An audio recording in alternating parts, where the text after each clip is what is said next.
দেখো বন্ধুরা, আমার শ্বশুরমশাই একটা কাঁঠাল এনেছিল, আর সেই কাঁঠালটা ছাড়ানোর দায়িত্ব পড়েছিল আমার। আর আমি দায়িত্ব সহকারে বসেও পড়েছি কাঁঠালটাকে ছাড়াতে। হ্যাঁ, দেখতে যেমন হোক কাঁঠালটার বাইরে, কিন্তু কোয়াগুলো খুব সুন্দর। হ্যাঁ, খেতে জানি না, খেয়ে টেস্ট করে বলতে হবে কাঁঠালটা কেমন হয়েছে। হ্যাঁ, স্বাদটা দেখা যাক, আগে পুরোটা ছাড়িয়ে নিই, তারপর টেস্ট করে বলবো কাঁঠালটা খেতে কেমন। দেখো, আমি কিন্তু ছাড়িয়ে যাচ্ছি, কাঁঠালটা প্রায় হয়ে এসছে, আর একটুই বাকি আছে।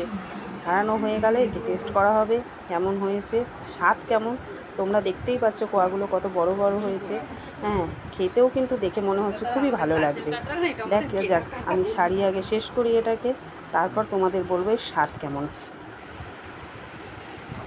আমার বৌদি ভাই তো ছাড়ালো কাঁঠালগুলো, এবার আমার গোনার পালা। সত্যিকারে বলতে কাঁঠালের কোয়া বেরিয়েছে 50-55টা, কিন্তু এতটাই সুস্বাদু ছিল, খেয়ে আমি টেস্ট করেছি, খুব ভালো ছিল।